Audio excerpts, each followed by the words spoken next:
You're listening to Bedroom Beethovens, where notable music makers tell their stories on what they sacrificed to create the music you love.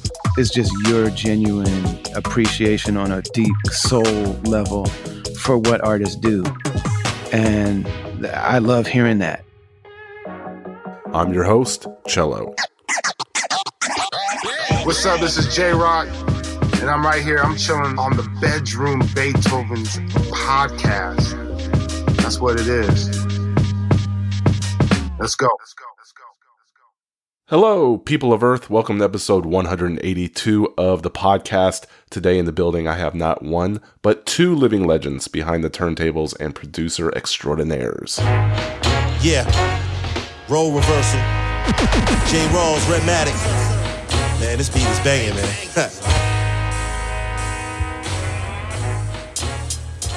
Peace, everybody. My name is J Rawls.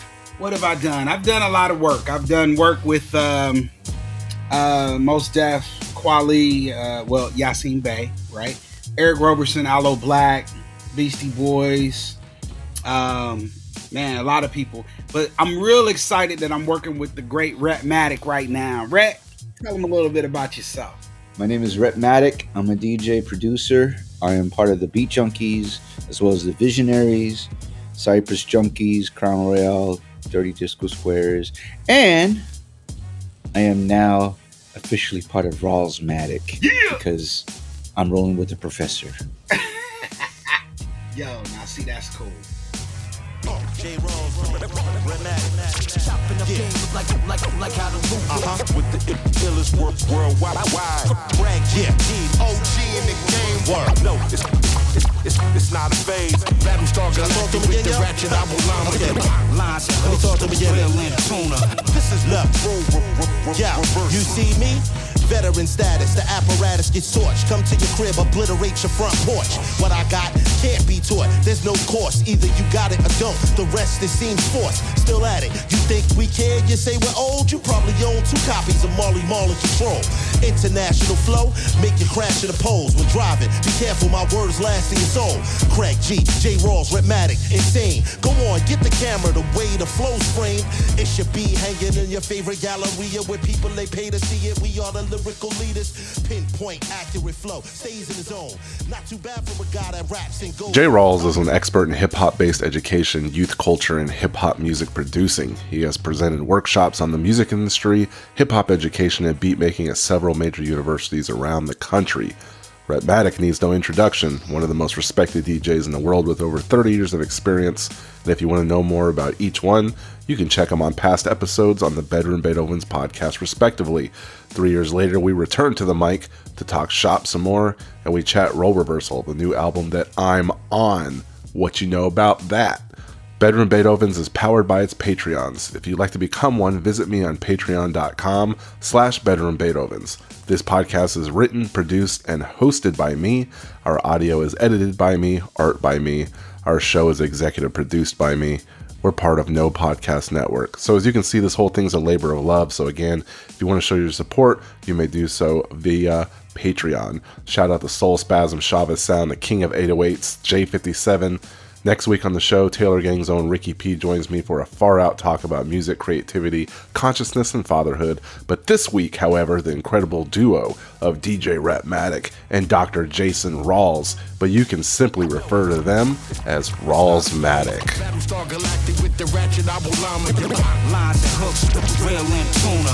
This is reversal. J Rawls, Rawlsmatic. Brag, G.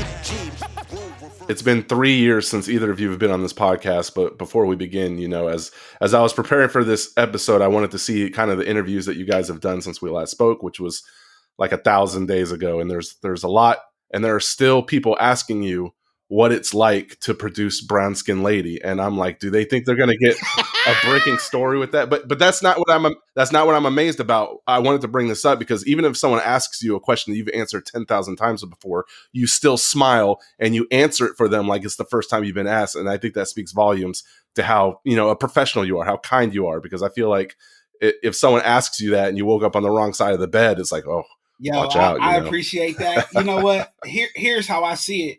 They could stop asking. Yeah. How about that? So, you know what I mean? So if they're asking, then that's cool, man. I'll answer that question till I like I'm on my deathbed and somebody's like, "Hey, what was that like?" I'll be like, "Well, listen, let me tell you about it." You know, the fact that people care that much is a testament to how that album touched so many lives. That album really kind of set the standard and blazed the trail, and the fact that I'm a part of it is just it's a blessing. I feel like I think the final nail in the coffin would be literally if you went on the People's Party podcast, and then if Quali's talking to you about it, then that could just then we could put it to bed. That's maybe somebody tell Qua, make it happen. Maybe we could. You know what? Hey man, I don't have speed dial to Quali, so there you go. I mean, yeah, I can hit him, but Qua's like J Rock. I might get a call back, I might not, man. Like Madlib, they're elusive.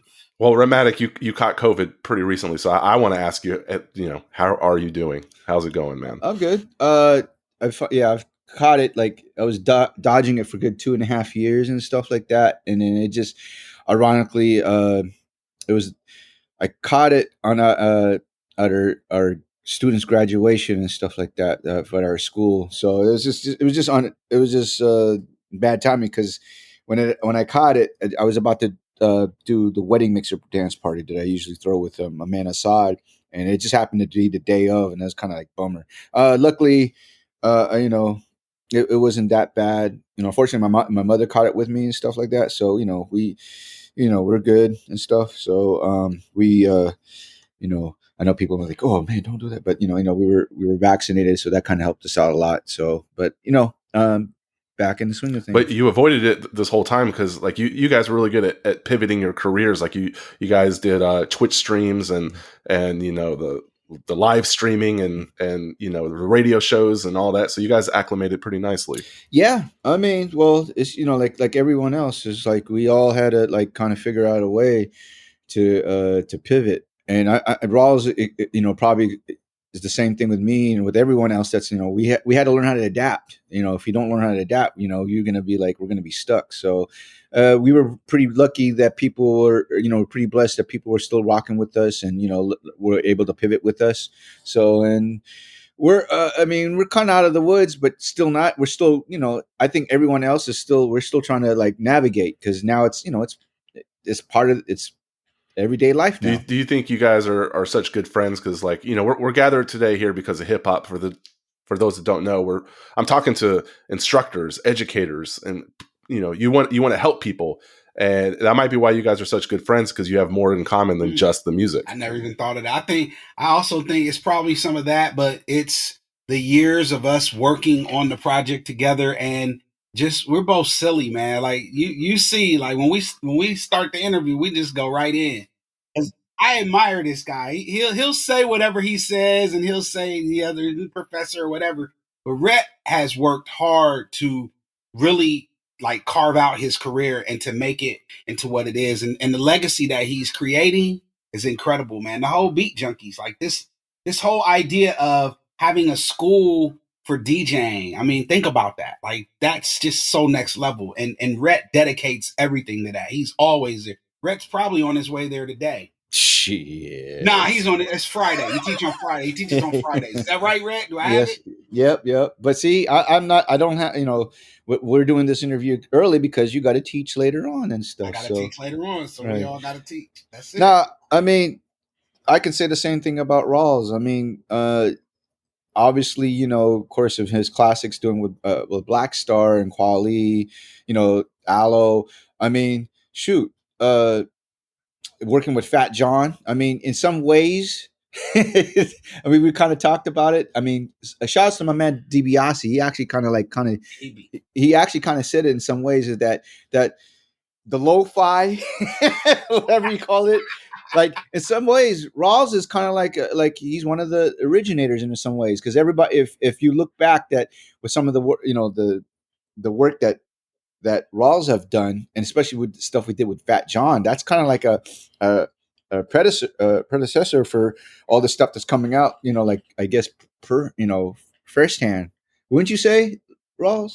Yeah, I mean, we were doing it, but we didn't think of it as lo-fi. You know what I mean? It was it was just hip hop for us. But it's interesting, like once you get trap and you get all these different styles of hip hop and everything coming, like it further even segregates the different styles of hip hop. So now what we used to, Tribe Called Quest or whatever, you throw that on, that's hip hop.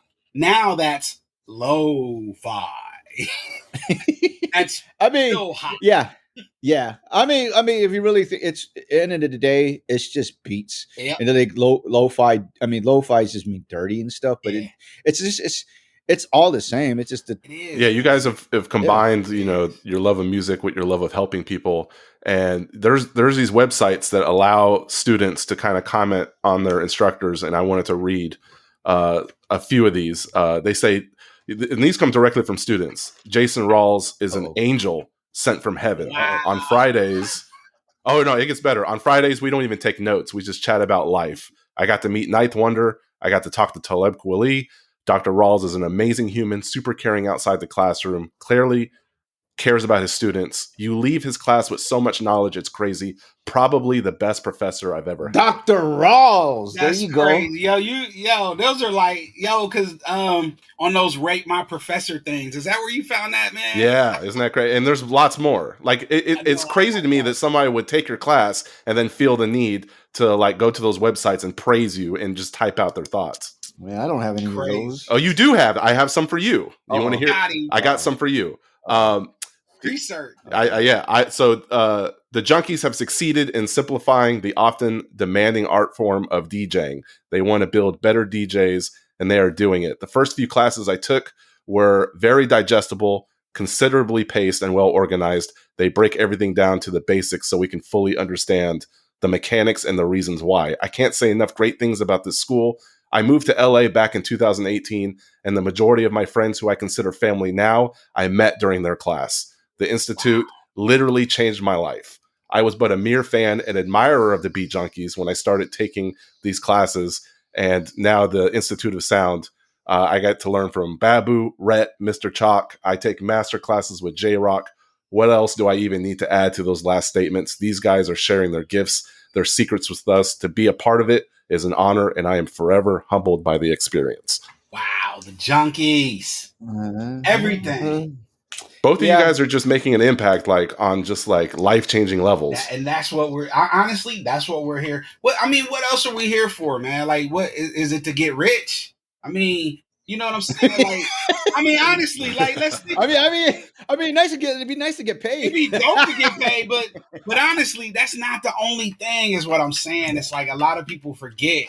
Like, when you touch lives, man, you change how people think. You change their direction. You change their lives. So this is dope, man. I love hearing that about Rhett and the school, because that school is ingenious to me. No, I mean, the same thing about with Rawls, man. I mean, I've got this peep on when he's teaching and stuff. Like I've been lucky enough to be part of his classes and stuff like that, and just to see him teach the passion, like watching him kind of. I asked when we started the school. I even asked him questions as an instructor, like like. I like what do you do? What was how do you present yourself? And most of the stuff that I do is like I kind of learned it from Rawls, with him sharing his knowledge with me and stuff, his experience. So I try to apply it. So yeah, man, I agree with Rawls. It's all the accolades we accomplished over the years, but this one is kind of like this. As you get older, this one is kind of it's different. It hits different, man. It does hit different. Yeah, it's like, when you guys pass on to the next life, the salary won't matter so much. But, J Rawls is in the Smithsonian Museum telling people about the Terror Scratch. Maybe that's, you know what I'm saying? That's the stuff that people are going to remember. That's right next to Charlie Parker's saxophone on display. It's a big deal, stuff like that. So. No, for sure. And J Rawls, I don't even know if you remember, but after our interview, your son got on the mic and was like, "Man, how do you know so much about my dad? What's going on?" Like he was shocked. So I don't remember that, but I do remember you being very prepared, man. The fact that you just went and looked to Rate My Professors is crazy, because I looked at that a couple times. I had a couple of students and when we started this semester, tell me like you had a great rating, so I'm expecting big things. I was like, pressure's on. I think it was all that research that kind of had me the astute honor. Like, you guys blessed me with the intro track of the new album, so I thank you guys for that.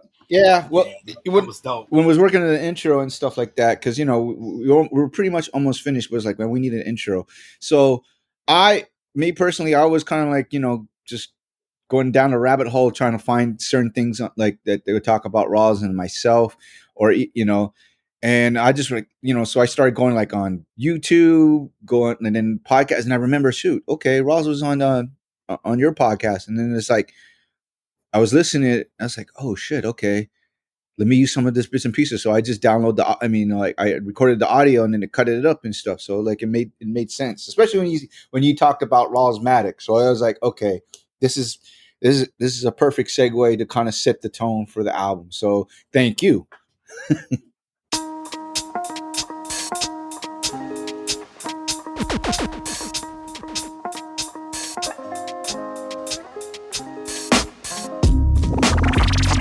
How has the hip-hop effect, and I don't just mean the album, like the actual effect, how's it impacting younger musicians around the world? Are we in a good place hip-hop-wise?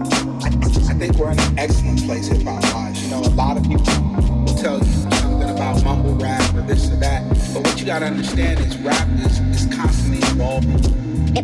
Hip-hop is evolving. So these young people, they view it differently, and I think that's great. That's what's gonna make it last. And when they do that, they take ownership of it. And that's kind of that Rawlsmatic project. That's all about evolution, right? It definitely is. That's something me and Rhett have been working on for some time now, and we're really excited about it.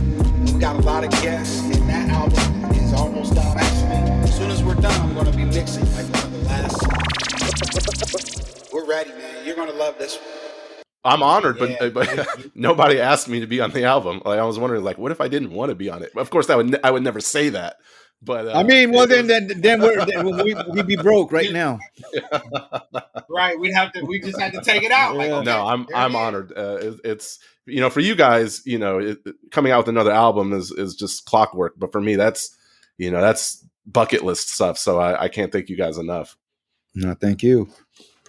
And if we go beyond the intro track, there's a lot to get into. So I was digging on the name. Obviously I found those tweets from, what was it, 2010? And if I found a tweet from 2010, yeah, I don't know how you did that either, man. Are you, man?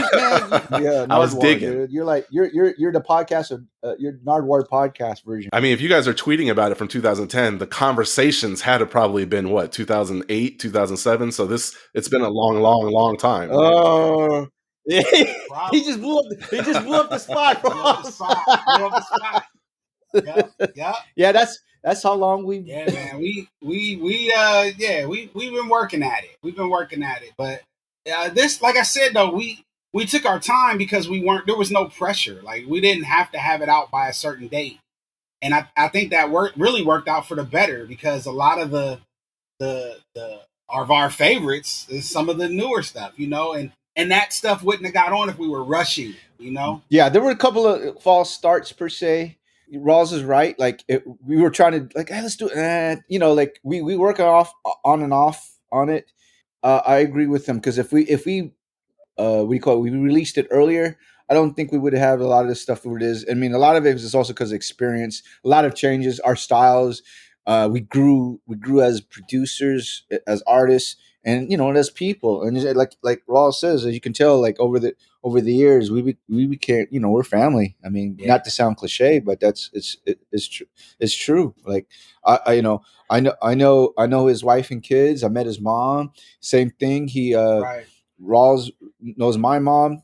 I stayed over there. He stayed over at my place when I was living in Long Beach, or when I moved back to take care of my mom's. He stayed with stay with me, my mom's place and shit like that. So I mean, it's crazy. We're we became really close because of the album. I mean, we were fans of each other. But the craziest thing too is also when we announced that we were going to work together, a lot of people were very surprised because they couldn't see us working together, because we're two. If you really think about it, we have two different production styles, So they were like, kind of, how's that gonna sound, you know? So Yeah, I was going to ask you, like, what are the prerequisites for you joining a duo? Because you have the Beat Junkies, Cypress Junkies, Crown Royale, Visionaries, now Rawlsmatic, and there's others. Obviously, you need talent. Obviously, you need a mutual respect and a friendship. But is there anything else that you need before you, like, okay, let's be a duo? I think, you can correct me if I'm wrong, Ross. He might have a a different point of view, but me, I think we just have to be we had to, like, actually, be friends, or, like, like, enjoy each other's vibes and company and stuff like that. Like, I think that helped a lot. I mean, of course, the respect and the talent was there, and, but I think once we we started hanging out, and, like, really just, got to know each other, it became more easier. I think for the most part, it's just that, the chemistry and the friendship. We can have two different. I mean, the way Rawls DJs and versus I DJs are two different things, but we like the same music and stuff. It's just, or we like the same things. We just attack it differently. So, and for me personally, with Rawls, is like, with the way his knowledge and his expertise and stuff, he helped me open up another lane that I sometimes may not go there. So, and I think, I hope the same thing with him. Honestly, like, just building with Rhett, just kind of like, honestly, he's helped me just with my I don't know if it's technology in this game. Just being honest, Rhett is the person that put me on to Twitter. Rhett is the person that put me on to Serato. Rhett is the person who put me on to Serato Studio, which I'm using right now religiously. So just those things alone have kind of shaped what we're doing. So yeah, it's important. So do those relationships and the way you guys work extend to the guest features? So the Sensei and Ras Kass and Blue, does the whole album operate the same way, where you're kind of leaning on favors and friendships to get the collaborations done? Or are there aspects of this project that are strictly business, where you're like, you know what, this beat sounds good, maybe I can see Ras Kass on here, let's cut him a check? Or is the whole project a labor of love, where you just call in favors and cultivate relationships, and then when the project's done, you guys just celebrate what you created? Yeah, I mean, I think it's honestly, it's all a labor of love.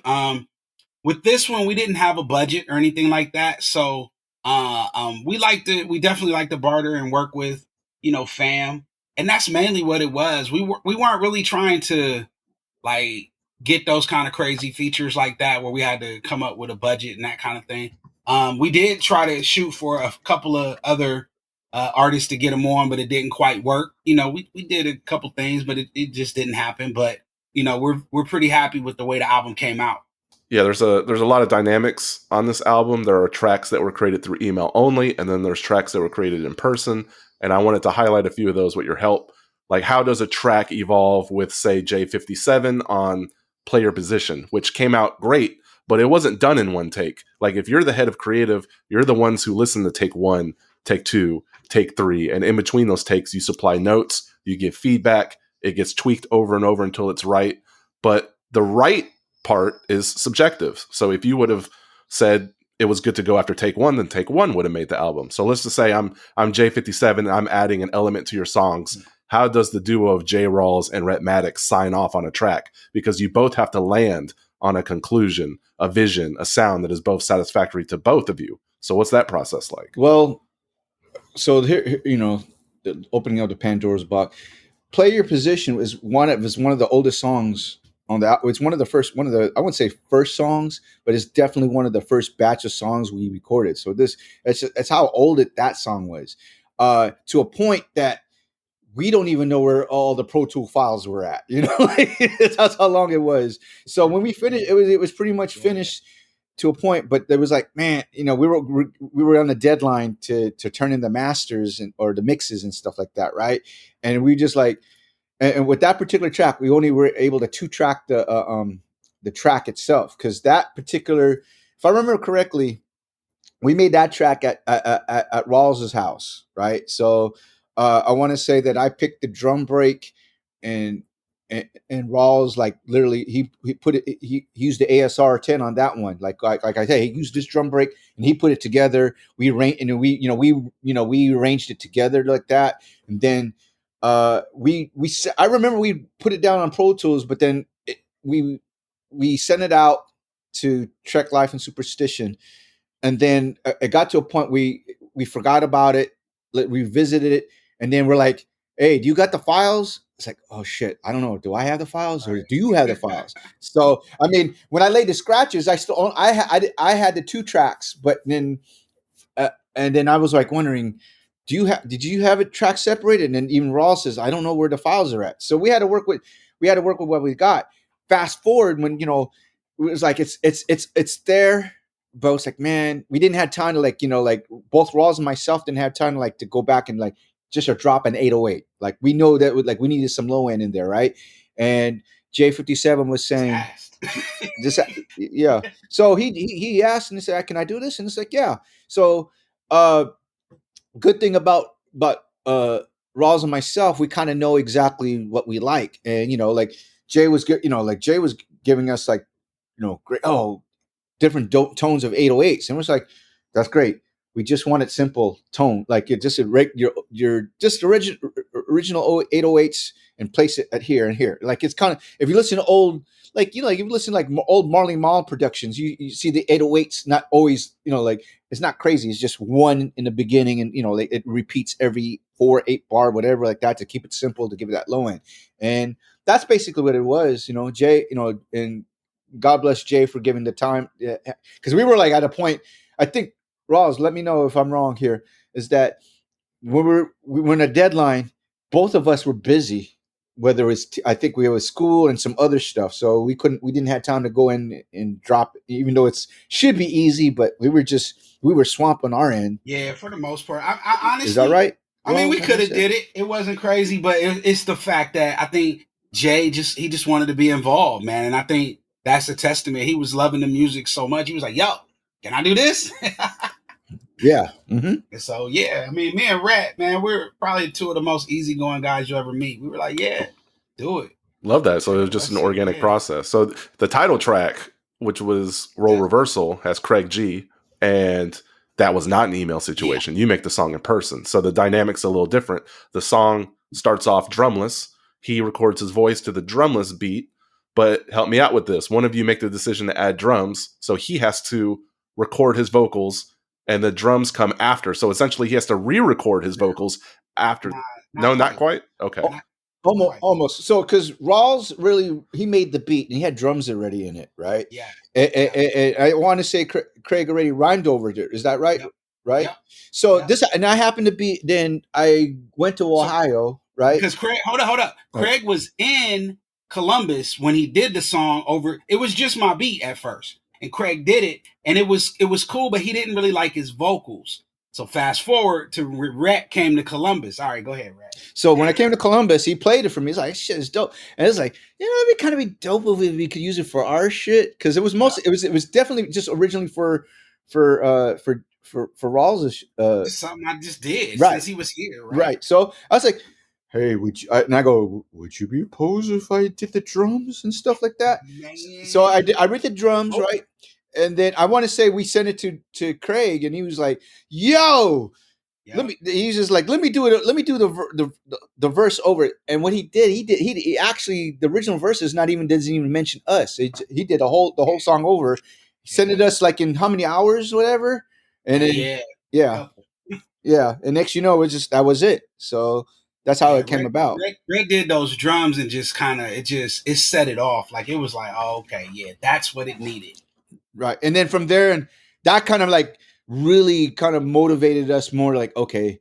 Yep. It finished. Cause he was asking us what's your guys' album? And we had the album titled Role Reversal. The reason why we had the album Role Reversal was like because we would do the production, like say, like Jaylib or Gangrene. You had Madlib and Dilla. They did the album together, but the difference is like Madlib would rhyme over Dilla, Dilla would rhyme over Madlibs, or if Gangrene, you have OhNo and Alchemist rhyming over an OhNo beat or over an Alchemist beat. For us, we literally did the album together. Like I would either did the drums, he did the sample, or he did the drums, I did the sample, or we come up with some, like we rearranged the stuff together, or we bits and pieces and stuff like that. Just it's definitely a joint collaboration. Like that was our that was the most important thing for us, is that we got like we really have to be doing this together, and that's why we call it role reversal, because it goes back and forth. Like, okay, you do this, I do that, all right, or okay, I do this and you do that. So hence role reversal. So, I mean, if we're talking about Jaylib and Gangrene, what you just described in terms of creating a song, that's unique. Not too many duos have done that. I don't know. Really? I don't know. I mean, so you're doing the drums, he's doing the keys, then you guys do the sample chop thing, then you get a vocalist to sing or rap over it. Right. I think, Well, I mean, if you in terms, I guess, because there's production, obviously, there's production crews like, say, like Mike and Keys. There's Sarah, the creative partners. Like them. There's some of the guys from Touch of Jazz. Pharrell and Chad. No, Pharrell and Chad. There you go. The Neptunes and shit. For the hip hop. I mean, yeah, exactly. It's just like the difference is their production crew or duo or whatever like that. Whereas Rawls and myself, we're producers separate. So it's like it's again, that was another thing too. Again, two different styles meshing as one and stuff like that. So, well, yeah. Where do you want this album? I guess this is more focused towards J Rawls, but Rawlsmatic, you kind of touched on this. Like, where do you want this album to land in terms of an audience? Because J Rawls, you're the creator of jazz hop, and we live in a generation where people think J Dilla is the king of lo-fi. I bet there are people who only know you from the jazz hop and have no clue about your contributions to hip hop outside of it. And thanks to this wild streaming world we live in, how do you feel about that? Like, are you grateful because you're considered a pioneer in two different genres, but those genres seem to split your audience into two halves? You know what, man? I've never thought about it like that. I've never really thought about, like, all I want to do is make good music that people enjoy. So I never thought that, it's genres and splitting audiences. I think, especially with today's world, these young people, like the majority, I'm going to be honest with you, what blows my mind, and this is the second iteration that I've done my hip hop class, and I've got students coming in there and they're like, yo, my favorite producer or MC is MF Doom. Or like Madlib or Dilla. And I'm like, what? And I'm like, how are you hearing this stuff? And they're like, the internet and streaming. And so like the young people are listening to Spotify and it recommends another song, or they're going to YouTube and it recommends another song. And that's how they're exploring. So regardless, man, whether it comes to J Rawls, some jazz hop, or J Rawls on some hip hop, they're going to explore it. They're going to find it. So I'm not worried about it. But you could take these opportunities to hit the hip hop heads with some Cyrus Beatty and B jazz. Like, people are going to listen to Straight Shot of Whiskey, and it could be their introduction to the Liquid Crystal project. Got you. Yeah, that's possible. Yeah, I guess we are cross pollinating. Were there any tracks on the album as laborious as, say, crafting Welcome to North Africa? Oh no, I don't think so. That Welcome to North Africa was just me, just kind of living in the studio and just kind of really just like one summer, because I'm a teacher. I just had some time. But nah, I think this was more just like having fun, like coming up with an idea and sending it to Rhett and see how he was going to chop up them Ableton or Reason drums. Like, how in the world does he make them drums sound like that? Man, I love them. I mean, the same thing with Rawls is the way, like, how is like some of this, like you can if you see the samples and stuff like that, the way he digs when we go digging, and he's like, it's interesting how, like, oh shit, I never know about this, like Rawls is a def compared to me, he's an extensive digger. Like, I'm a pretty decent record digger, but Rawls, he'd be digging for some stuff. I was like, oh shit, okay, he put me onto that, and like, it's like, Red, you don't got this. It's like, like, but this is, like I'm saying, it's just cool because it's like people know, like, obviously know me from the Beat Junkies, and then if you're only knowing West Coast underground stuff, you also know me from the Visionaries. So it's like a lot of people know me only from that. So working with Rawls, it helped me also open up another lane where people like, I didn't know Rhett can do this stuff, right? And then, like we're saying, as you get older, your music taste changes and stuff, or it gets more sophisticated. Like us being DJs,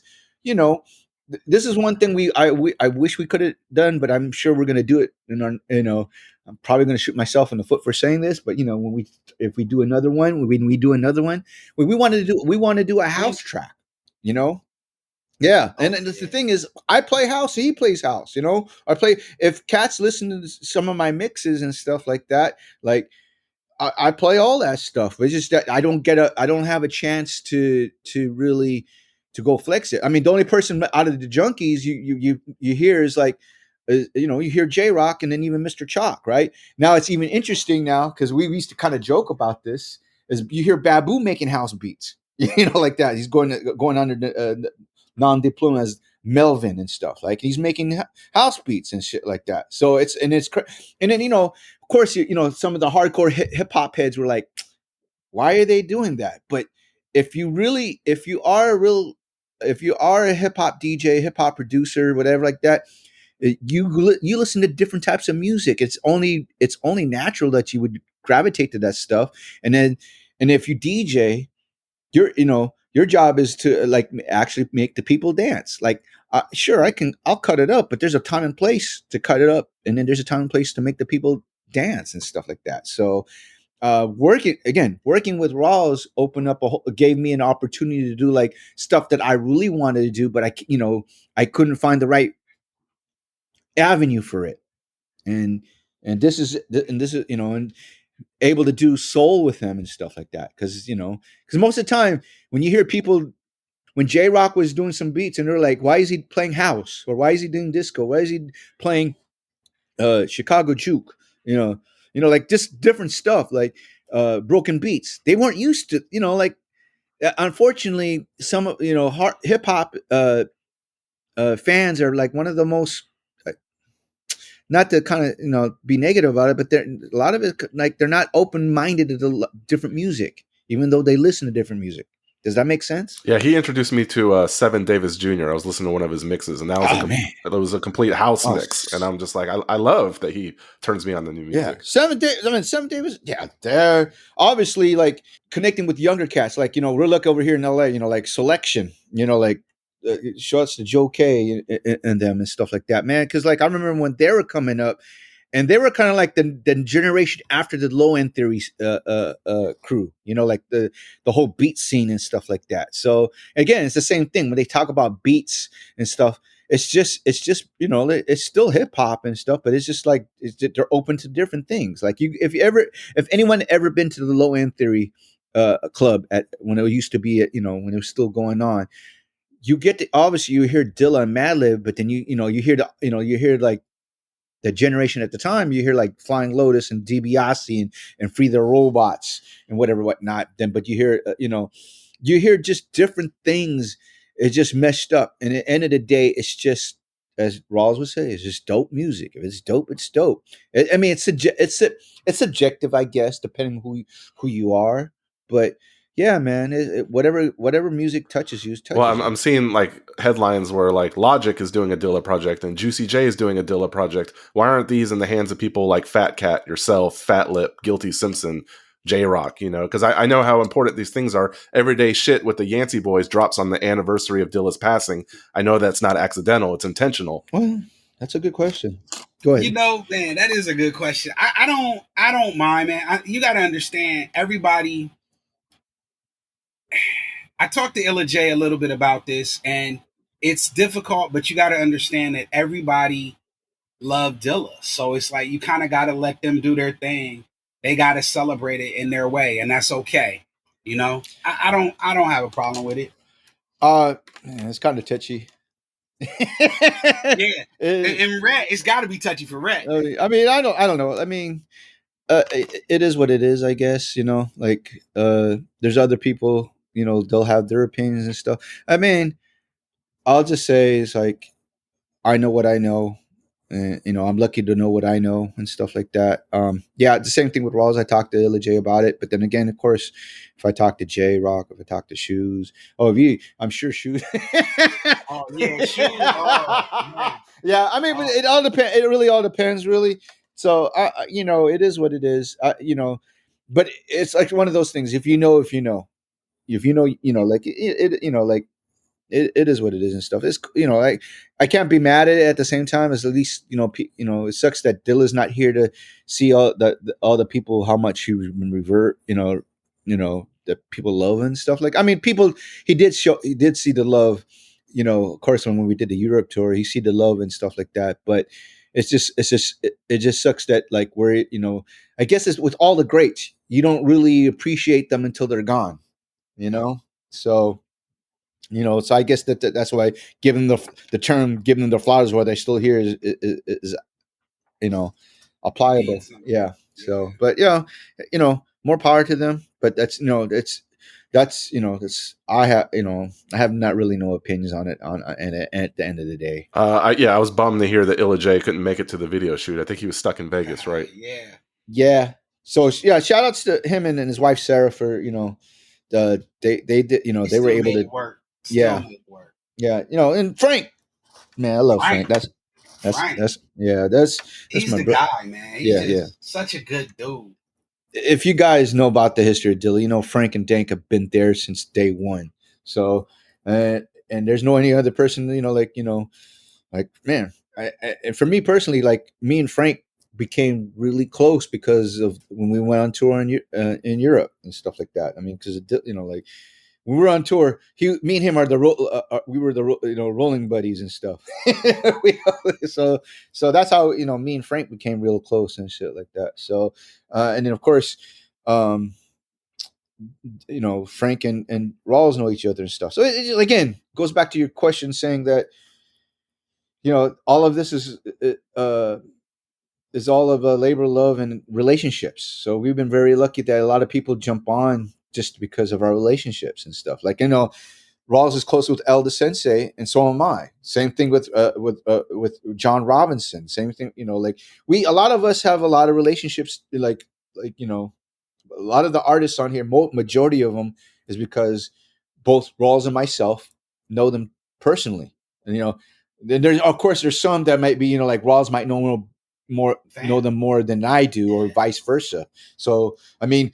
Rawls and myself know Blue, personally, but I know Raz more than I know does Rawls does, So I know Raz since his Soul on Ice demo days and stuff like that. So yeah, and so the video was shot. What was it, last summer? And you guys were up and down Anaheim, LA. So that comes out on the 10th, and the album actually comes out tomorrow on the 3rd. So it's an exciting time. Yeah.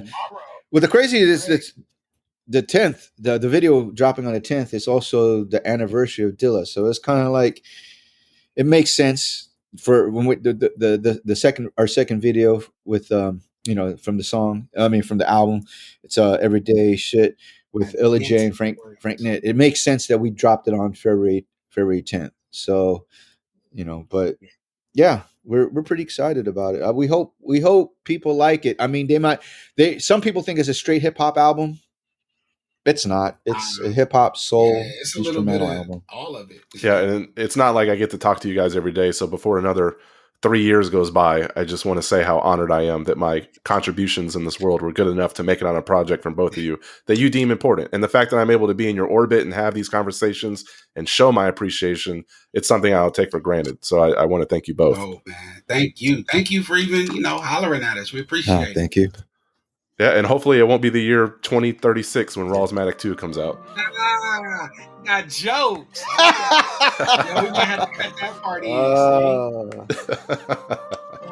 right, Nardwar. Hey, good things take time.